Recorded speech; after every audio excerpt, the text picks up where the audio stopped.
بسم اللہ الرحمن الرحیم۔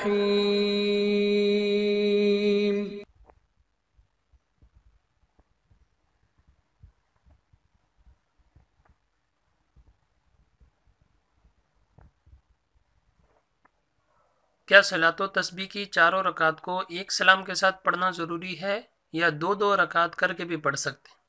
یعنی جس طرح ہم 4 رکعات فرض ادا کرتے ہیں کہ پہلے قاعدے میں ہم تشہد پڑھ کے کھڑے ہو جاتے ہیں، اللہ اکبر کہہ کے سلام نہیں پھیرتے، پھر اسی طرح اگلی دوسری رکعت پڑھ کے پھر چوتھی رکعت کے بعد ہم تشہد پڑھتے ہیں، اس کے بعد درود شریف پڑھ کے دعا پڑھ کے سلام پھیرتے ہیں۔ تو کیا صلاۃ و تسبیح کی چاروں رکعات کو ایک ساتھ اسی طرح ادا کرنا ضروری ہے، یا ایسا بھی کر سکتے ہیں کہ پہلے 2 رکعت پڑھ لیں اور اس کے بعد پھر سلام پھیر دیں، پھر اس کے بعد دوبارہ جو 2 رکعت رہ گئی ہیں وہ اسی وقت یا تھوڑی دیر کے بعد وہ 2 رکعت الگ سے پڑھ لیں؟ تو چاروں رکعت کو ایک سلام کے ساتھ پڑھنا ضروری ہے یا الگ الگ بھی پڑھ سکتے ہیں؟ جواب: صلاۃ و تسبیح کی چاروں رکعات کو ایک سلام کے ساتھ پڑھنا بہتر ہے، یعنی افضل یہ ہے کہ چاروں رکعات ایک سلام کے ساتھ ایک ساتھ ہی ادا کی جائے، اور اگر 2 سلاموں کے ساتھ پڑھیں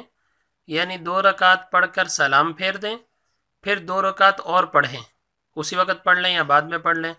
تو یہ بھی جائز ہے، یعنی دونوں طرح جائز ہے۔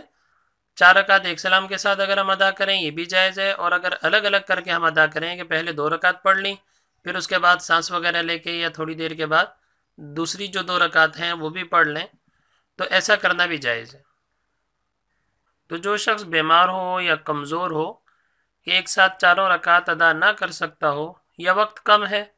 تو ایسے لوگ اس سہولت سے فائدہ اٹھا سکتے ہیں کہ 2 2 رکعت کر کے پڑھ لیں۔